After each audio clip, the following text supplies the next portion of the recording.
ప్రేమించి పెళ్లి చేసుకున్నాను సార్. ప్రతి దానికి అనుమానించే సార్ తను నన్ను. ఎందుకు లేడీస్ మాట్లాడుతున్నారు ఆఫీస్ లో? జెంట్స్ స్టాఫ్స్ ఉండరా ఏంటి? నేను పెద్ద తలనొప్పి సార్ నాకు.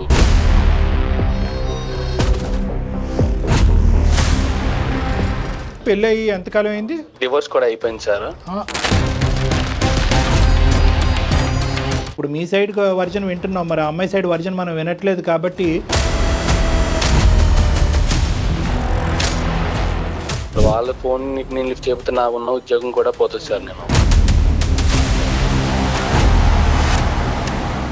తను నాకు విడాకులు ఇచ్చేసాక ఇంట్లో ఇంకో సంబంధం చూసారు సార్ నాకు. నేను పెళ్లి చేసుకోబోయే అమ్మాయికి తన ఆఫీస్ స్పేస్కి వెళ్ళి మరి నా గురించి బ్యాడ్ గా చెప్పింది తను.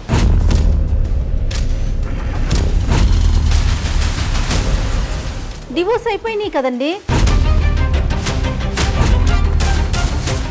డైలీ కాల్స్ డిఫరెంట్ నెంబర్స్ నుంచి సార్ కాల్స్ వచ్చేది. మీరే నా భరత్ ని మ్యారేజ్ చేసుకునే అమ్మాయి, ఒకసారి ఆలోచించండి.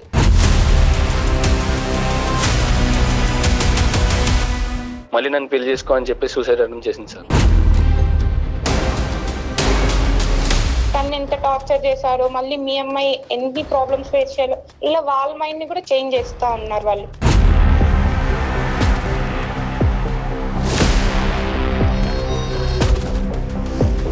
నాకు భయం వేస్తుంది సార్ తను ఏం చేసుకుంటుందని. మరి మ్యారేజ్ చేసుకున్నప్పుడు ఈ అబ్బాయి ఇలా ఉండేవాడు, పెళ్ళి అయిన తర్వాత వాళ్ళ అమ్మ మాట వింటున్నాడు, ఇది కూడా పెద్ద గోల మాకు వచ్చేది. అదేవిధంగా అబ్బాయిలు ఏమంటా ఉంటారు, టైం దొరికినప్పుడల్లా మీ అమ్మకు ఫోన్ చేస్తావు, అమ్మ పప్పులో ఎంత ఉప్పు వేయచ్చు అని మీ అమ్మని అడుగుతావు, అమ్మ ఈరోజు సాంబార్ వాడాలా లేదంటే తోటకూర వేపడి చేయాలని మీ అమ్మని అడుగుతావు. అన్నిటికీ మీ అమ్మని అడిగేటట్టయితే నేనెందుకు అని చెప్పి అబ్బాయిలు వచ్చి మా దగ్గర చెప్తాను.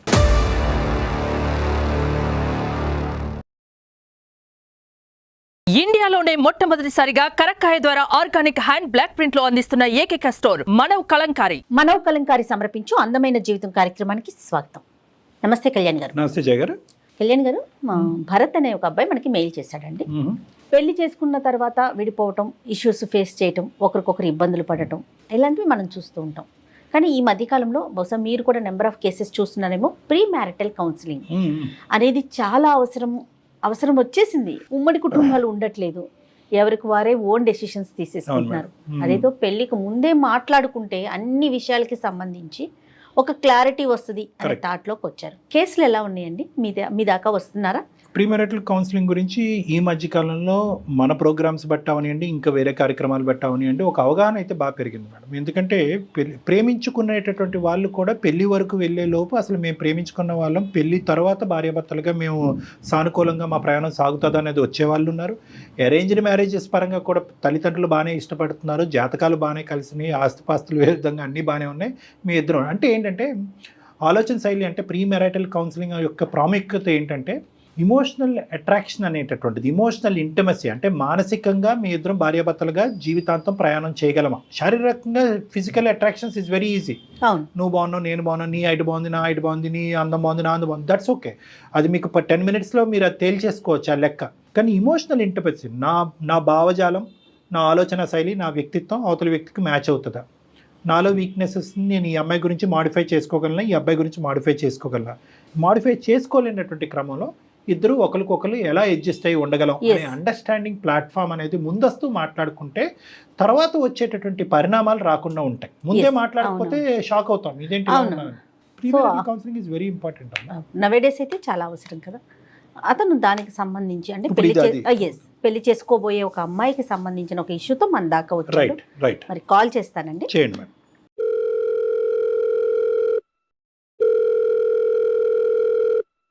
హలో, నమస్తే అండి. భరత్ గారా? అవునండి, భరత్ అండి. ఎవరండి? నేను జయానండి, అందమైన జీవితం ప్రోగ్రామ్ నుంచి కాల్ చేస్తున్నాను, సుమన్ టీవీ నుండి. నమస్తే మ్యామ్. నాతో పాటు డాక్టర్ కళ్యాణ్ చక్రవర్తి గారు ఉన్నారండి. సార్ చెప్పండి భరత్ గారు. అంటే సార్ నాకు ఒక సమస్య ఉంది సార్. నేను ఒక అమ్మాయిని ప్రేమించాను సార్. మీరేం చేస్తుంటారు భరత్? నేను సాఫ్ట్వేర్ ఇంజనీర్ అండి. ఓకే. అమ్మాయి అంటే ఎడ్యుకేటెడ్ మేడం, కానీ జాబ్ లేదు, ఇంట్లోనే ఉండేది. తను అసలు మీ పరిచయం ఎలా జరిగింది అది చెప్పండి ఒక్కసారి డాక్టర్ గారికి. పరిచయం అంటే సార్ తనది మా పక్కూరే అండి. అప్పుడప్పుడు కాలేజ్ టైంలో గట్రా తెలిసిన మొహమే మేడం.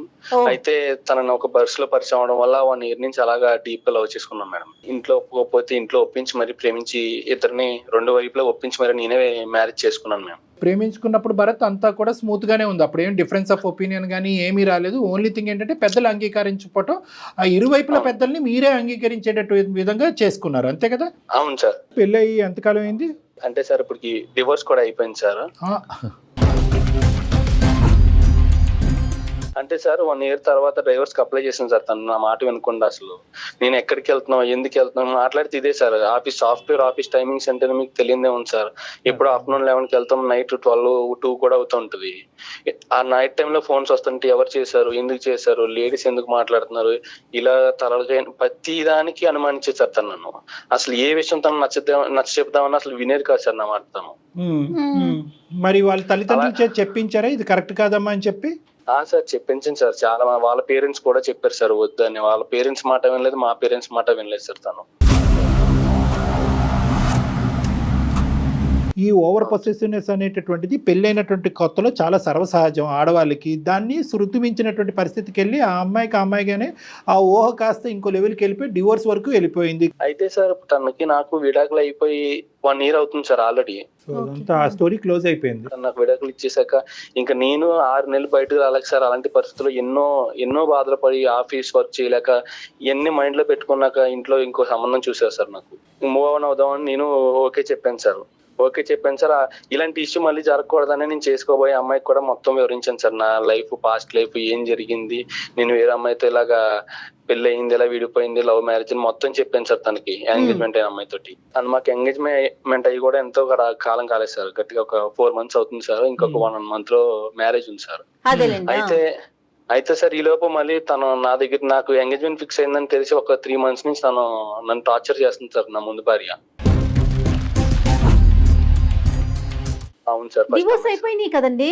నాకు మ్యారేజ్ ఫిక్స్ అయిందని తనకి ఎలా తెలిసిందో తెలియలేదు సార్. ఒక రోజు ఇంటికి వచ్చి గొడవ చేసింది సార్. నా దగ్గరికి వచ్చి నువ్వు మంచివాడివి, నీ గురించి అసలు అలా అనుకోలేదు, నీకు అసలు ఏ అలవాట్లు లేవు, ఏ అమ్మాయి లేదు, నేను నమ్ముతున్నాను. అప్పుడు నా మాట నేను అసలు ఎందుకు ఇలా చేసానో కూడా తెలియలేదు, అయిపోయింది మళ్ళీ నేను పెళ్లి చేసుకో అని బతిమాలుతుంది సార్ నన్ను తను. ఏంటి ఇప్పుడు మళ్ళీ ఏమంటుంది? మళ్ళీ మీ ఇద్దరు రీమ్యారేజ్ చేసుకోవాలని కోరుకుంటుందా?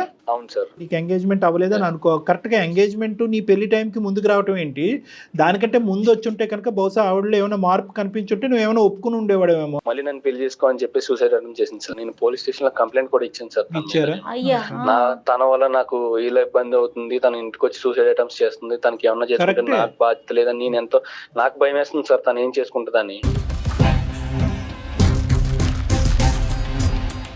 అది కూడా కరెక్ట్ కాదు, దాన్ని మేము సమర్థించం కూడా. ఎందుకంటే అకారణంగా వెళ్ళిపోయినటువంటి అమ్మాయి తన జీవితాన్ని నాశనం చేసుకుని నీ జీవితాన్ని పాడు చేసి ఈరోజు మళ్ళీ నీ జీవితాన్ని బాగు చేసుకుని వేరే అమ్మాయికి ప్రామిస్ చేసేటటువంటి క్రమంలో మళ్ళీ దూరి మళ్ళీ జీవితాలు చెడగొట్టేటటువంటి దాన్ని మేము ఎలా ప్రోత్సహిస్తాం? నీకు వద్దు, మాకు వద్దు. కానీ ఈ అమ్మాయి బారి నుంచి నువ్వెలా తప్పించుకుంటావు? నువ్వు పెళ్లి చేసుకోబోయేటటువంటి అమ్మాయి ఎలా తప్పించుకుంటుంది? పోలీస్ కంప్లైంట్ ఇచ్చాక కొద్ది తగ్గిందా ఈవిడ? పోలీస్ కంప్లైంట్ ఇచ్చాక తను కొద్దిగా తగ్గినా కానీ సార్ ఇప్పుడు తను ఒక చిన్న డిస్టర్బెన్స్ చేసి వెళ్ళిపోయింది సార్. ఇప్పుడు కూడా ప్రేమించే అంటే నేను పెళ్లి చేసుకోబోయే అమ్మాయికి తన ఆఫీస్ స్పేస్ కి వెళ్ళి మరి నా గురించి బ్యాడ్ గా చెప్పింది. చూసారా, ఇక్కడ బాంబు పేలకపోతే అక్కడ ఒత్తిలిగిస్తుంది అమ్మాయి. అంతే జుట్టు అందకపోతే కాళ్ళు. మరి అంటే ఏమని చెప్తుంది? ఏం చెప్పడానికి ఏముంది ఇక్కడ? నా వల్ల తను ఇబ్బంది పడినట్టు, నేను తాగుబోతుని తిరిగిపోతుని, తను ఎంతో ఇబ్బంది పెట్టినట్టు ఇలా ఒక్కరి కాదు సార్ 3 చేత చెప్పించింది సార్ తనకి. నా దగ్గర రావడానికి సార్ తనేసి ప్లాన్ అంతా ఇది.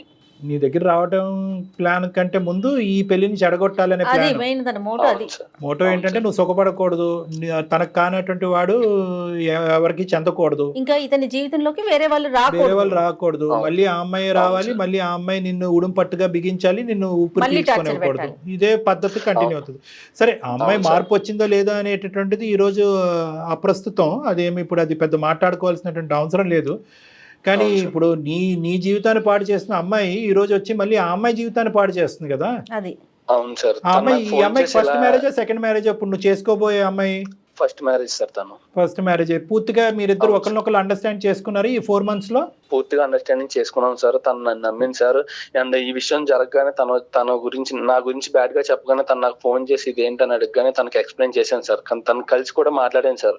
తను అంతా క్లియర్ గా ఉంది కదా సార్. కానీ కాకపోతే మళ్ళీ ఈ పెళ్లి అయ్యాక కూడా తర్వాత ఇలా జరిగితే నా వల్ల నేను తట్టుకోలేను సార్. నువ్వు మాకు చేయడానికి కారణం ఏంటి? ఇప్పుడు మొదటి అమ్మాయితో మాట్లాడాలనా, లేదంటే ఆ అమ్మాయి పరిస్థితి అలాగే ఉంటది, ఇప్పుడు నేను చేసుకోబోయే అమ్మాయిని ఆలోచింపజేయండి అనా? సార్ నాకు మొదటి అమ్మాయి వద్దు సార్. నాకు రెండవ అమ్మాయి ఇప్పుడు చేసుకోబోయే అమ్మాయికి నాకు ఫ్యూచర్ లో ఎలాంటి ప్రాబ్లమ్స్ వస్తాయన్న భయం ఉంది సార్ నాకు. నేను అలాంటి ఫేస్ చేయలేను సార్. మాకు ముందుగానే పెళ్లికి ముందుగానే మీరు ఏమన్నా ఒక సజెషన్స్ ఇస్తారు, మాకు మా బంధాన్ని నిలబడతారని చెప్పేసి మిమ్మల్ని ఆశ్రయించాను సార్ నేను. సరే, ఇప్పుడు నువ్వు చేసుకోబోయే మంచి ఆలోచనే. చేసుకోబోయే అమ్మాయి పేరు మాధవి సార్. మాధవి గారు. సో ఏం చేసావంటే, వాస్తవానికి నీ ఈమెయిల్ వచ్చిన తర్వాత మేము కొన్ని ఎంక్వైరీస్ కూడా జయ మేడం కండక్ట్ చేశారు. మన టీం ద్వారా జయ మేడం కొన్ని ఎంక్వైరీస్ కండక్ట్ చేయించి వాస్తవానికి నీ భార్యతో కూడా మాట్లాడారు. ప్లస్ మీ ఆఫీస్లో ఉండేటటువంటి కొన్ని క్లోజ్ ఫ్రెండ్స్, ఫ్యామిలీ ఫ్రెండ్స్తో కూడా మాట్లాడటం జరిగింది. ఎందుకంటే ఈ భరత్ అనేటటువంటి అబ్బాయి నిజం చెప్తున్నాడు అనేటటువంటిది అనుకోవటానికి ఏముంది? పాప మా అమ్మాయి ఎన్ని ఆపసోపాలు పడిందో, ఎంత క్షోభం అనుభవించిన తర్వాత ప్రేమించినటువంటి అమ్మాయి పెళ్ళైనటువంటి 1 year తర్వాత డివోర్స్ తీసుకోవటం అనేటటువంటిది చాలా రేరెస్ట్ ఆఫ్ రేర్ సిచ్యువేషన్. అది చదువుకున్నటువంటి. సో కండక్ట్ చేస్తే కనుక మాకు తెలిసినటువంటిది ఏంటంటే, నువ్వు కంప్లీట్గా క్లీన్ చిట్గా బయటకు వచ్చావు. నువ్వు నీ మీద ఎటువంటి అభాండం కూడా మా టీం వాళ్ళకి కనిపించలేదు, ఎటువంటి అనుమానం కూడా మాకు రాలేదు. తర్వాతే మేము నీ ఫోన్ కాల్ సెలెక్ట్ చేసి నీతో మాట్లాడటం అనేది జరుగుతుంది. లేదంటే ఏం చేసి ఉండేవాళ్ళము, ఈ అమ్మాయితో మాట్లాడిపించేది ఏందిరా బాబు, ఆ అమ్మాయి ఫోన్ కలుపు, నీకు నీ బండారం అంతా బయటపడుతుంది అని ఉండేవాళ్ళం. అర్థమైంది కదా? సో అది కూడా మా ప్రేక్షకులకు అర్థం అవ్వాలి కాబట్టి ఈ అంశం కూడా నేను నీ ఎదురుగుంటే నేను తెలియపరుస్తున్నాను. నీకు తెలియదు, నీ గురించి నీ బ్యాక్గ్రౌండ్లో చాలా ఎంక్వైరీస్ జరిగినాయి. ఆ మొత్తం ఎంక్వైరీస్లో నువ్వు క్లీన్ చిట్గా క్లారిటీతో బయటకు వచ్చావు. కాబట్టి ఇప్పుడు నెక్స్ట్ ఇన్ ఎజెండా మేము మాట్లాడవలసినటువంటి వ్యక్తి ఎవరైనా ఉన్నారు అంటే కనుక అది నీకు కాబోయేటటువంటి భార్య మాధవి గారు. సో ఇప్పుడు నువ్వు కాన్ఫరెన్స్ కాల్ కలుపు. आपका कॉल होल्ड पर है, लाइन पर बने रहें या कुछ देर बाद कोशिश करें. హలో, ఎక్కడున్నావు? నేనా ఆఫీస్ లో ఉన్నా. నువ్వు ఎక్కడున్నావు? నేను ఆఫీస్ లో ఉన్నా. దేవి ఏమన్నా ఫోన్ చేసిందా మళ్ళీ నీకు? తన నుంచి అయితే ఏం కాల్స్ రాలేదు. ఏమైనా మెంబర్స్ అలా వస్తే బ్లాక్ లోనే పెడుతున్నా. నీకేమైనా కాల్ చేసిందా? లేదు, నాకు కాల్ రాలేదు. తను నిన్న ఎలా బ్రెయిన్ వాష్ చేస్తుంది ఏమన్నా భయం నాకుంది. నా లైఫ్ లో సిచ్యువేషన్స్ అన్ని నీకు చెప్పాను. నీకు మొత్తం తెలుసు. మన ఫ్యూచర్ లో ఎలాంటి ప్రాబ్లం రాకూడదంటే మనం దీనికే ముందుగానే ఆలోచించుకుని మాట్లాడుకుంటే బాగుంటుంది అని చెప్పేసి నేను కళ్యాణ్ చక్రవర్తి గారితో మాట్లాడాను. నేను పెళ్లికి చేసుకోవడం పనుల కన్నా ముందు మనం రెడీగా ఉండాలి కదా. మన ఫ్యూచర్ బాగుంటేనే కదా. అందుకే ఒకసారి నీతో డాక్టర్ గారు మాట్లాడతారంట, ఒకసారి మాట్లాడతాను. మాట్లాడతాను. చాలా సింపుల్ అండ్ స్ట్రైట్ అమ్మాయిలా అనిపిస్తున్నావు అమ్మ మాధవి. చాలా సంతోషం నీతో మాట్లాడుతున్నందుకు. బహుశా పెళ్ళి అయిన తర్వాత మీరిద్దరు వచ్చుంటే కనుక ఇష్యూ ఇంకో విధంగా ఉండేదేమో, ఇంకా జటిలంగా ఉండేది, ఇంకా కాంప్లెక్స్గా ఉండేది. పెళ్ళికి ముందే రావటం అనేది నిజంగా అమ్మాయి మీకు పెళ్ళికి ముందే మీకు ఒక బల పరీక్ష అనేది పెట్టింది. ఎవరు? దేవి అనే అమ్మాయి, మన భరత్ వాళ్ళ ఎక్స్ వైఫ్. సో మీరేంటంటే పెళ్ళికి ముందే ఈ పరీక్ష పాస్ అవుతే కనుక మీకు అసలు ఏ ఒడిదొడుకు ఉండదు. దీనికి మించినటువంటి ఛాలెంజ్ ఒక భార్యాభర్తల మధ్యన ఏదో వస్తుందని నేను అనుకోను. ఫస్ట్ క్వశ్చన్, డివోర్సింగ్ చేసుకోవాల్సిన అవసరం ఏముంది? సెకండ్ క్వశ్చన్, దేవి నీకు 1కి 10 సార్లు ఫోన్ చేసిన తర్వాత నీ బ్రెయిన్ వాష్ చేయడానికి ఏమేమి చెప్పేది నీకు? అవి నువ్వు ఎలా టాలరేట్ చేసావు, ఎలా తిరిగి సమాధానం చెప్పావు? భరత్ గురించి మ్యారేజ్ ప్రపోజల్ వచ్చిందో నాకు తన క్యారెక్టర్ గానీ, తను లైఫ్ లో ఫస్ట్ మ్యారేజ్ చేసుకుని ఇంత ఫేస్ చేశాడు, ఓకే మన నుంచి ఒక అబ్బాయికి మంచి లైఫ్ దొరుకుతుంది అని ఆలోచించి, మళ్ళీ వాళ్ళ పేరెంట్స్ గురించి ఆలోచించి, వాళ్ళ సైడ్ అంతా నాకు మంచిగా అనిపించింది సార్. ఓకే, దీన్ని మ్యారేజ్ చేసుకుంటే నా లైఫ్ మంచిగా ఉంటుంది. భరత్ గురించి ఏమైనా ఎంక్వైరీస్ చేసావమ్మా దానికి ముందు? అంటే మీరు కానీ మీ కుటుంబ సభ్యులు కానీ భరత్ యొక్క క్యారెక్టర్ ఏంటి అనేది ఏమైనా ఎంక్వైరీస్ చేశారా, లేదంటే కేవలం అతను చెప్పేదే నమ్మారా? అంటే మ్యారేజ్ ప్రపోజల్ వచ్చిన తర్వాత మా ఫ్యామిలీ అంతా ఎంక్వైరీ చేసి తర్వాత మేము డెసిషన్ తీసుకున్నాం. సూపర్ అండి, సూపర్, నైస్ నైస్. మరి దేవి సంగతి చెప్పమ్మా. దేవి ఎన్నిసార్లు నీకు ఫోన్ చేసింది? ఏం చెప్పేది అది ఎలా డీల్ చేసేదాన్ని నువ్వు? నాకు అంటే మా భరత్ ఇట్లా డైవర్స్ అయిపోయిన తర్వాత మేమంతా ఓకే, మాకు వాళ్ళ ఫ్యామిలీ నుంచి ఏం ప్రాబ్లం లేదు, మా ఫ్యామిలీ నుంచి కూడా వాళ్ళకి ఏం ప్రాబ్లం లేదు, అందరికి ఓకే అనుకున్నప్పుడు మేము ఎంగేజ్మెంట్ చేసుకున్నాం సార్. దాని తర్వాత వన్స్ ఎంగేజ్మెంట్ అయిన ఒక 1 month నుంచి నాకు డైలీ కాల్స్ డిఫరెంట్ నెంబర్స్ నుంచి సార్ కాల్స్ వచ్చేది. ప్లస్ ఇప్పుడు డైరెక్ట్ గా ఎప్పుడైనా నేను ఆఫీస్కి వెళ్ళేటప్పుడు బస్ స్టాప్ లో వెయిట్ చేస్తున్నాను, లేదా బయట షాపింగ్ మాల్స్ కి వెళ్ళింటాను, లేదా ఫ్రెండ్స్ తో ఎక్కడికైనా వెళ్తాను, ఆ టైంలో వచ్చి డైరెక్ట్ గా నాకు ఒక అన్నోన్ పర్సన్స్ వచ్చి మీరే నా భరత్ ని మ్యారేజ్ చేసుకునే అమ్మాయి, ఇలా మీరు సెకండ్ మ్యారేజ్ చేసుకుంటున్న అబ్బాయిని ఎందుకు మ్యారేజ్ చేసుకోవాలనుకుంటున్నాడు, తను మిమ్మల్ని ఎందుకు మ్యారేజ్ చేసుకోవాలనుకున్నా ఒక్కసారి ఆలోచన. ఇలా నాకు కొంచెం మైండ్ అనేది డైవర్ట్ చేయడానికి చాలా మంది ట్రై చేశారు సార్. టెంపుల్స్ కి ఫ్యామిలీతో వెళ్తున్నా కూడా ఇప్పుడు నేను ఒకటే ఉంటే దాన్ని నేను వేరేలాగా అర్థం చేసుకొని నేను భరత్ తో మాట్లాడి ఏమైనా లైక్ ప్రాబ్లమ్స్ వస్తే క్లారిఫై చేసుకుంటాం. మా ఫ్యామిలీతో ఉన్నప్పుడు కూడా వచ్చి ఇలా ఆలోచించండి ఒకసారి, మీ అమ్మాయి లైఫ్ పోతుందేమో, ఇట్లా డైవర్స్ తీసుకున్న అబ్బాయితో ఎందుకు, తను ఎంత టార్చర్ చేశారో, మళ్ళీ మీ అమ్మాయి ఎన్ని ప్రాబ్లమ్స్ ఫేస్ చేయాలో, ఇలా వాళ్ళ మైండ్ ని కూడా చేంజ్ చేస్తా ఉన్నారు వాళ్ళు. మాక్సిమం ఎంత వరకు చెప్పాలో అంతవరకు చెప్తున్నారు, ఎట్లయినా ఈ పెళ్లి క్యాన్సిల్ చేయాలని, అంతేనండి? పెళ్లి క్యాన్సిల్ చేయాలని. ఈవెన్ మేడం యాక్చువల్లీ మ్యారేజ్ కి ఇంకొక 1 month ఉంది అనుకున్నప్పుడు కూడా మాకు అసలు నాకు మ్యారేజ్ వర్క్స్ మీద కానీ ఆఫీస్ వర్క్స్ మీద కానీ కాన్సన్ట్రేషన్ అసలు చేయలేకపోతున్నాను. మ్యారేజ్ చేసుకుంటే నేను నెక్స్ట్ సేమ్ ఇప్పుడు వీళ్ళు చెప్పే ప్రాబ్లమ్స్ ఏమైనా నా లైఫ్ లో నేను ఎలా ఫేస్ చేయాలి, మా ఫ్యామిలీకి ఏమైనా చెప్తే వాళ్ళు ఇన్ని జరుగుతున్నా కూడా నువ్వు వద్దు అనుకొని చేసుకున్నావు కదా, నువ్వే ఫేస్ చేసుకో అని వాళ్ళ నుంచి నాకు ఏం సపోర్ట్ రాకుండా మేమిద్దరం ఇలా గొడవలు ఆడుకుంటూ రోజు ఉంటే ఎలా ఫేస్ చేయాలని అలా ఒక మైండ్ నాకు చేంజ్ అయిపోతుంది మేడం. కాదు మాధవి, ఇంట్లో వాళ్ళు వద్దని చెప్తున్నారా? ఎందుకు ఇంత ఇష్యూ జరిగింది కదా, ఈ పెళ్లి వద్దు క్యాన్సిల్ చేసుకుందాం అంటున్నారా మిమ్మల్ని? అంటే వాళ్ళు ఆలోచించు ఒకసారి, ఇంత లైక్ ఇప్పుడే కాదు కదా, ఆలోచించు, ఇతను కాకపోతే ఇంకా బెటర్ గుడ్ పర్సన్ రావచ్చు కదా, ఇలా చెప్పేవాళ్ళు. కానీ నువ్వైతే మాత్రం నాకు భరతే కావాలని పట్టుబట్టేదానమ్మా. అవును సార్, కాకపోతే నాకు భరత్ లో తను చెప్పిన తను ఫేస్ చేసిన ప్రాబ్లమ్స్ అన్ని తను ఎలా దాని నుంచి ఓవర్కమ్ అయ్యాడు, ఇవన్నీ నాకు నచ్చి ఇప్పుడు తను నెక్స్ట్ మ్యారేజ్ చేసుకున్న అమ్మాయిని ఎలా చూసుకుంటాడు, ఇవన్నీ నేను తన మీద నమ్మి నేను ఓకే చెప్పాను సార్. సరే మొత్తం చెప్పాను సార్, నా లైఫ్ లో జరిగిన విషయం ప్రతి విషయం చెప్పాను సార్. మీరు చేసిన చాలా మంచి పని అదే భరత్. చెప్పారు భరత్. ఇప్పుడు ఒకటి నెంబర్ 1 మీరు చెప్పకపోయినా తెలుసుకోవచ్చు వాళ్ళు, ఎందుకంటే ఇదేదో ఎక్కడో అప్పుడు నెగటివిటీ అవుతుంది కదా, ఎక్కడో మారుమూల ప్రాంతంలో పెళ్లి చేసుకోవటం కాదు, మీరు అప్ఫ్రంట్ గా చెప్పారు, అది అప్రిషియేట్ చేస్తాము. నెంబర్ 1. నెంబర్ 2 ఏంటంటే వాళ్ళ ఎంక్వైరీస్ లో కూడా మీ క్యారెక్టర్ కరెక్ట్ అని తెలిసింది. ఇప్పుడు 3వ ఫేజ్ లో ఏంటంటే మా ఎంక్వైరీస్ లో కూడా మీ క్యారెక్టర్ కరెక్ట్ అని తెలిసింది. సో అన్ని విధాలుగా పాజిటివ్ అని. కానీ ఇక్కడ అమ్మాయికి ఉన్న డైలమా ఏంటంటే, ఆ అమ్మాయికి ఉండేటటువంటి భయంకరమైన సిచ్యువేషన్ ఏంటంటే, ఏ ఆడపిల్ల ముందుకొచ్చి తీసుకున్నటువంటి ఒక స్టెప్, ప్రేమించి సంవత్సరం పాటు ప్రేమించి ఇష్టపూర్వకంగా తల్లిదండ్రులని ఎదిరించో బతిమాలకో పెళ్లి చేసుకున్న మీరే 1 year మించి పెళ్లి నిలబెట్టుకోలేకపోయారు. అలాంటి అబ్బాయిని నేను కోరొచ్చి చేసుకుంటున్నాను, ప్రేమించుకున్నటువంటి అమ్మాయే తట్టుకోలేనటువంటి అబ్బాయిని నేను ముందుకొచ్చి చేసుకుంటే కనుక ఎంత సీవీ నచ్చి ఎంత గొప్పవాడి ఎంత మెచ్చినా కూడా రేపొద్దున నా పరిస్థితి కూడా సంవత్సరం తర్వాత ఇదే జరిగితే ఏంటి అనేటటువంటి ఆలోచన ఆ అమ్మాయిలోకి రావటం.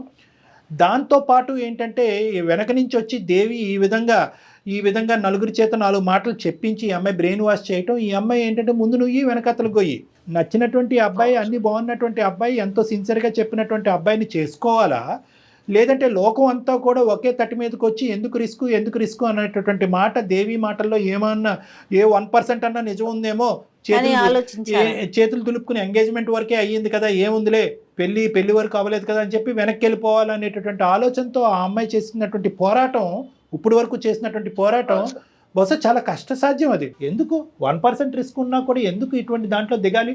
పెళ్లి సంబంధాలు రాక, జీవితం లేక, కుటుంబం లేక, అన్నీ ఉన్నా కూడా అమ్మాయి నీ వెనకతలు వచ్చింది కాబట్టి నిజంగా వెరీ వెల్ అప్రిషియేటెడ్, చాలా గ్రేట్, నువ్వు చాలా అదృష్టవంతుడివి. కానీ ఇప్పటికీ కూడా మాధవి మనసులో ఒక డైలమా ఉంది. అవును సార్, డైలమా ఉందా, అనుమానం ఉందా, భయం ఉందా, ఏముంది? వరకు వెళ్తే వాళ్ళ నుంచి నేను ఇంకెన్ని ప్రాబ్లమ్స్ ఫేస్ చేయాలి, ఇలా చాలా సార్. రేపు సొసైటీలో నేను ఎలా ఫేస్ చేయాలి ప్రాబ్లమ్స్, ఇలా మ్యారేజ్ చేసుకుంటే అని నాకు ఒక డైలమాలో ఉన్నాను సార్ నేను. కదమ్మా, ఇప్పుడు దేవి డైరెక్ట్ గా అప్రోచ్ అయిపోతుందా నీకు ఇప్పుడు ఇంతకు ముందులా కాకుండా? అంటే అలా కూడా కాదు సార్, చాలా కాల్స్ డిస్టర్బ్ సార్, అసలు ఏం వర్క్స్ చేసుకోలేకపోతున్నాను. ఇంకా అమ్మాయి మీద ఏదైనా యాక్షన్ తీసుకోమని చెప్పి వెళ్ళటమే చట్టపరంగా, అంతే కదా. ఆల్రెడీ మీరు పోలీస్ కేసు ఫైల్ చేశారు కాబట్టి ఈ అమ్మాయి అనవసరమైన న్యూసెన్స్ చేస్తుందని చెప్పి న్యూసెన్స్ కేసు పెట్టచ్చమ్మా. మీరిద్దరు కూడా మీ ఇద్దరు కలిసిగట్టుగా వెళ్ళి మీరు న్యూసెన్స్ కేసు పెట్టచ్చు. ఇప్పటి వరకు ఆ అబ్బాయి పెట్టాడు, కానీ ఇద్దరు వెళ్ళి పెడితే కనుక ఆ అమ్మాయికి న్యాయస్థానం అంటే సరైనటువంటి పోలీస్ స్టేషన్లో కానీ సరైన బుద్ధి వస్తుంది. కానీ దానికంటే ముఖ్యం ఏంటంటే ఆ అమ్మాయిని ఇక్కడ డిలీట్ చేసి ఎలిమినేట్ చేయడం, ఈ జీవితంలో ప్రమేయం లేకుండా ఉండటం అనేటటువంటిది ఇక్కడ పెద్ద అంశం కాదు. ఎందుకంటే కనుక దానికి ఆ అమ్మాయి ఇప్పటికీ కూడా అదే ఓవర్ పొసెసివ్నెస్ అనేటటువంటి సినారియో కొనసాగిస్తుంది. నాకు దక్కనటువంటి, నేను ప్రేమించి నాకు దక్కనటువంటి అబ్బాయి ఎవరికి దక్కకూడదనే ఒక స్వార్థపూరితమైనటువంటి ఆలోచన, లేదంటే ఆ అమ్మాయి ఎక్కడ పప్పులో కాలేసింది అనేటటువంటి రియలైజేషన్ రావటం వల్ల ఎంత మంచి వ్యక్తిని నేను పోగొట్టుకున్నాను, ఆ మంచి వ్యక్తిని మళ్ళీ నా జీవితంలో ఏదో విధంగా 100 రాబట్టుకోవాలి అనేటటువంటి ఆలోచన, దాంతో ఒక స్వార్థపూరితమైనటువంటి ఆలోచనతో పాటు ఒక శాడిస్టిక్ మెంటాలిటీ ఆ అమ్మాయిలో కనిపిస్తుంది అన్నది మనకు తెలుస్తుంది. మేము కూడా ఎంక్వైరీస్ చేసిన దాంట్లో ఏంటంటే కీ క్యారెక్టరిస్టిక్స్ ఆ అమ్మాయికి ఉన్నాయి. ఆ అమ్మాయికి ఒక నార్సిస్టిక్ పర్సనాలిటీ డిసార్డర్ అన్నట్టుగా మాకు తెలిసింది. అదంతా వేరే విషయం. నేను ఇక్కడ చెప్పేది ఏంటంటే ఆ అమ్మాయి ఎలాంటిది, ఆ అమ్మాయి నార్సిస్టిక్కా, శాడిస్టిక్కా, స్వార్థపూరితమా, లేదంటే మిమ్మల్ని ఇద్దరిని ధ్వంసం చేసి మళ్ళీ భరత్ని దక్కించుకునే ప్రయత్నం చేసిందా, లేదంటే భరత్ యొక్క జీవితం సర్వనాశనం అయ్యేంత వరకు ఆ అమ్మాయి నిద్రపోదా, ఇలాంటివి చాలా అంశాలు మనం మాట్లాడుకోవచ్చు. కానీ ఇక్కడ ప్రత్యేకంగా కావాల్సింది ఏంటంటే ఈరోజు పెళ్లి కావాల్సినటువంటి అబ్బాయిలు అమ్మాయిలకి నేను ప్రత్యేకంగా చెప్పేటటువంటి అంశం ఏంటంటే ప్రీ మ్యారిటల్ కౌన్సిలింగ్ అనేది చాలా ముఖ్యమైనటువంటి అంశం.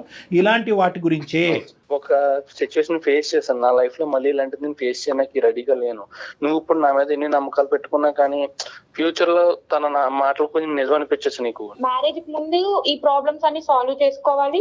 నెక్స్ట్ ఫ్యూచర్ లో ఇప్పుడు నువ్వు ఆ ప్రాబ్లమ్స్ ఫేస్ చేసి వచ్చావు, నేను ఆ ప్రాబ్లమ్స్ కూడా ఫేస్ చేయకూడదు నా మ్యారేజ్ లైఫ్ లో అని నేను డిసైడ్ అయ్యాను. సో అందుకే నేను కొంచెం ఇలా డైలమాలో ఉంటున్నాను. ఇక్కడ ఏంటంటే ఒకటే మాధవి భరత్ మీ ఇద్దరికి చెప్పేది ఏంటంటే ఈరోజు ఇప్పుడు మీరు చేసినటువంటి ప్రయాణం ఒక 4 నెలలు మాత్రమే.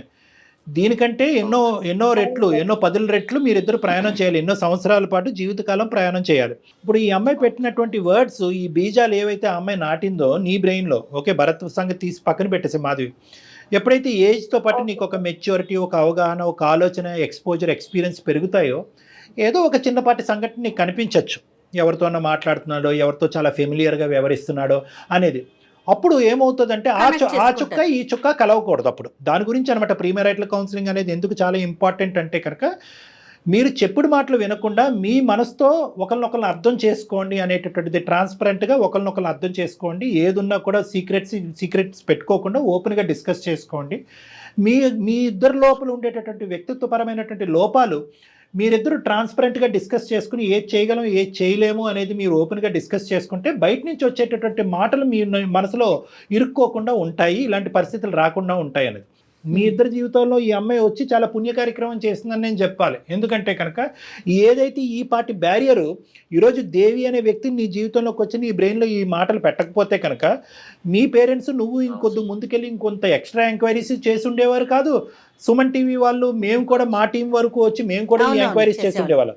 ఇప్పుడు ఏంటంటే ఒక ఫ్రెష్ పేజ్గా నీకు భరత్ అనేటటువంటి వ్యక్తి నీ కళ్ళెదురుగుంటా ఉన్నాడు కాబట్టి బల్ల గుద్ది మనసు మీద చేసుకుని Bharat is made for each other, you both are made for each other అనేటటువంటిది మేము చెప్పగలుగుతున్నాం. 3 పాయింట్స్ జాగ్రత్తగా గుర్తుపెట్టుకోండి. ఒకటి, ఏ మ్యారేజ్ అయినా ప్రీ మ్యారిటల్ కౌన్సిలింగ్ అనేది ఇంపార్టెంట్ అని, ఎందుకంటే ప్రేమించే పెళ్లి చేసుకునే వాళ్ళైనా కానీ లేదంటే అరేంజ్డ్ మ్యారేజ్ అయినా కూడా ప్రీ మ్యారిటల్ కౌన్సిలింగ్ అనేటటువంటిది ప్రాబ్లమ్స్ వచ్చి చేసేటటువంటి కౌన్సిలింగ్ కాదు. ఒకప్పుడు ప్రాబ్లమ్స్ వస్తే కనుక దాన్ని ఎలా ఎదుర్కోవాలి, మనస్పర్ధలు వస్తే కనుక ఎలా ఎదుర్కోవాలి, భిన్నంగా ఆలోచించేటటువంటి పరిస్థితులు వస్తే కనుక, అంటే పెళ్లికి ముందు పెళ్లి తర్వాత ఒకేలాగా లేనటువంటి పరిస్థితి వస్తే కనుక ఆ ఛాలెంజెస్ని ఎలా ఫేస్ చేయాలి అనే దానికి ప్రీ మ్యారిటల్ కౌన్సిలింగ్ అనేది కరోనా వైరస్ రాకుండానే వ్యాక్సినేషన్ ఎలా అయితే చేసుకుంటున్నాం దాని లాంటిది అనమాట. ఇది ఒక వ్యాక్సిన్ లాంటిది, ముందు జాగ్రత్త చర్య. ఎగ్జాక్ట్లీ అండి, ఇది నెంబర్ 1 గుర్తుపెట్టుకోండి. నెంబర్ 2 ఏంటంటే ప్రీ మ్యారిటల్ కౌన్సిలింగ్లో ప్రధానంగా చెప్పేది ఏంటంటే ఇందాక నేను చెప్పినటువంటిగా ట్రాన్స్పరెన్సీ ఈజ్ వెరీ ఇంపార్టెంట్. ఎటువంటి లోపాలు ఉన్నా ఏమున్నా కూడా ముందస్తు చెప్పేసుకోండి. పెళ్లి తర్వాత చెప్దాము, ప్రేమ పెరిగిన తర్వాత చెప్తాము, అతని మనసు పెద్ద సముద్రం అంతా అయిన తర్వాత చెప్దామని అనుకోవటం కాదు, ముందస్తేనే చెప్పేసుకోండి. అది ఒక ట్రాన్స్పరెన్సీ. మూడో అంశం ఏంటంటే వ్యక్తిత్వ పరంగా లోపాలు ఏవైతే ఉంటాయి కనుక నేను ఇది భరించగలను, ఇది భరించలేను, దీని వరకు అయితే నేను టాలరేట్ చేస్తాను, ఇంతవరకు అయితే టాలరేట్ చేయను, నా జీవితంలో మా అమ్మ యొక్క ప్రభావం ఇంతవరకు ఉంటుంది, మా అక్క చెల్లెల ప్రభావం ఇంతవరకు ఉంటుంది, మా తండ్రి ప్రభావం ఇంతవరకు ఉంటుంది. ఎవరెవరు మీ ఇద్దరి జీవితంలో మధ్యస్థు దూరుతారో, ఎవరెవరి యొక్క ప్రమేయం మీ జీవితాల్లో ఉంటాయి అంటే మీ వ్యక్తిత్వాలే కాకుండా చుట్టుపక్కల ఉండేటటువంటి వేరే వాళ్ళ యొక్క వ్యక్తిత్వాలు కూడా మీ జీవితంలో ఎటువంటి ప్రభావం ప్రమేయం ఉంటుంది అనేది ముందస్తు మాట్లాడుకోవాలి. ఎందుకంటే ఇది చాలా ఇంపార్టెంట్. సార్ మ్యారేజ్ చేసుకున్నప్పుడు ఈ అబ్బాయి ఇలా ఉండేవాడు, పెళ్ళి అయిన తర్వాత వాళ్ళ అమ్మ మాట వింటున్నాడు, ఇది కూడా పెద్ద గోల మాకు వచ్చేది. అవునవును, ఇది పెద్ద ప్రాబ్లం. అవునండి. మా అత్త మాట వింటాడు, ప్రేమించేటప్పుడు ఏమొచ్చి నువ్వే ప్రపంచం, నువ్వే జీవితం, ఇలాంటి అమ్మాయిలను నేను చూడలేదని అంటాడు. పెళ్ళి అయిన తర్వాత వాళ్ళ అమ్మ పక్కనే కూర్చుంటాడు, వాళ్ళ అమ్మ చెప్పిందేమి అంటాడు, ఈకలు పక్కపక్కలో అనేది అంటూ ఉంటాడు. సో కాబట్టి ఏంటంటే వాళ్ళు చుట్టుపక్కల ఉండేటట్టు. అదేవిధంగా అబ్బాయిలు ఏమంటూ ఉంటారు, ఇదేంటి ఎప్పుడు టైం దొరికినప్పుడల్లా మీ అమ్మకు ఫోన్ చేస్తావు, అమ్మ పప్పులో ఎంత ఉప్పు వేయచ్చు అని మీ అమ్మనే అడుగుతావు, అమ్మ ఈరోజు సాంబార్ వాడాలా లేదంటే తోటకూర వేపడి చేయాలని మీ అమ్మనే అడుగుతావు, అన్నిటికీ మీ అమ్మని అడిగేటట్టు అయితే నేను ఎందుకు అని చెప్పి అబ్బాయిలు వచ్చి మా దగ్గర చెప్తాను. సో ప్రీ మ్యారిటల్ కౌన్సిలింగ్ అనేది కేవలం మీ మనసులు, మీ మనస్తత్వాలు అర్థం చేసుకోవటమే కాకుండా ఎవరెవరు ఎంత పాత్ర పోషిస్తారు మీ ఇద్దరి జీవితాలు అనే సబ్జెక్ట్ కూడా ఇరువైపులా అర్థం చేసుకోవడానికి ప్రీ మ్యారిటల్ కౌన్సిలింగ్ అనేది ఫ్యామిలీ కౌన్సిలింగ్ కింద కూడా పనిచేస్తారు. ఎంత బలంగా ఉన్నా కూడా దేవి లాంటి వ్యక్తులు పదే పదే మీ జీవితాల్లో దూరి మిమ్మల్ని ఇబ్బంది పెట్టేటటువంటి పరిస్థితి వస్తుంది అంటే కనుక మీరిద్దరు ఇంకా చిన్నపిల్లలు, భవిష్యత్తు ఉంది. అటువంటి శాడిస్టిక్ మెంటాలిటీతో, నార్సిజం అనేటటువంటి ఆలోచన శైలితో వచ్చే దేవి లాంటి వ్యక్తులు మీ జీవితంలో వచ్చి ఇంకా చిందరవందర చేయకుండా మీరు పోలీస్ స్టేషన్కి వెళ్ళటం కానీ, లీగల్ అడ్వైస్ తీసుకోవటం కానీ ఖచ్చితంగా అయితే మాత్రం చేయాలి మరి రానున్న రోజుల్లో. Okay sir. Okay sir. Be strong అండి, స్ట్రాంగ్ గా ఉండండి, డాక్టర్ గారి సలహాను తీసుకోండి. అవసరమైతే ఒక్కసారి మీ ఇద్దరు కూడా వచ్చి కలవచ్చు పర్సనల్. రండి, ఏమైనా ఉంటే కనుక రండి. 90% అంతా క్లియర్ అయిపోయింది అన్నట్టు నాకు అనిపిస్తుంది. ఏమైనా ఉంటే కనుక ఆలోచించి రండి, లేని పక్షంలో రావద్దు. చెప్పినటువంటి సూత్రాలు మాత్రం గుర్తుపెట్టుకుని హ్యాపీగా ముందుకెళ్ళండి. Okay sir. థ్యాంక్ యూ మా. Bye అమ్మా. All the best. రైట్. మీరు చేస్తున్న రెగ్యులర్ కౌన్సిలింగ్ తో పాటుగా ప్రీ మ్యారిటల్ కౌన్సిలింగ్ కూడా కాస్త సమయాన్ని మీరు వెచ్చిస్తే బాగుంటుంది అనిపిస్తుంది కళ్యాణ్ గారు నాకు. ఎందుకంటే ఎవరైనా ఇప్పుడు ఆడియన్స్ చూస్తారో వాళ్ళకి కూడా ఒక క్లారిటీ వచ్చి ఉంటుంది, ప్లస్ అవసరం కూడాను. ఎవరికైనా కూడా ప్రీ మ్యారిటల్ కౌన్సిలింగ్ కావాలి, డాక్టర్ గారితో మాట్లాడాలి అనుకుంటే కింద స్క్రీన్ మీద కనిపిస్తున్న నెంబర్కి కాల్ చేసి అపాయింట్మెంట్ బుక్ చేసుకోవచ్చు. రైట్ కళ్యాణ్ గారు, ఎనీహో చిన్న చిన్న డౌట్స్ చాలా మెచ్యూర్డ్ గా ఉన్నారు ఇద్దరు కూడా, ముఖ్యంగా అమ్మాయి కూడా ఓపెన్ గా ఉన్నారు. అంటే చాలా మన వర్క్ అనేది చాలా ఈజీ అయిపోయింది. రైట్ అండి, ఇంకొక ఎపిసోడ్ తో కలుద్దామండి. నమస్తే. ఇండియాలోనే మొట్టమొదటిసారిగా కరక్కాయ ద్వారా ఆర్గానిక్ హ్యాండ్ బ్లాక్ ప్రింట్ లో అందిస్తున్న ఏకైక స్టోర్ మనవ్ కలంకారీ.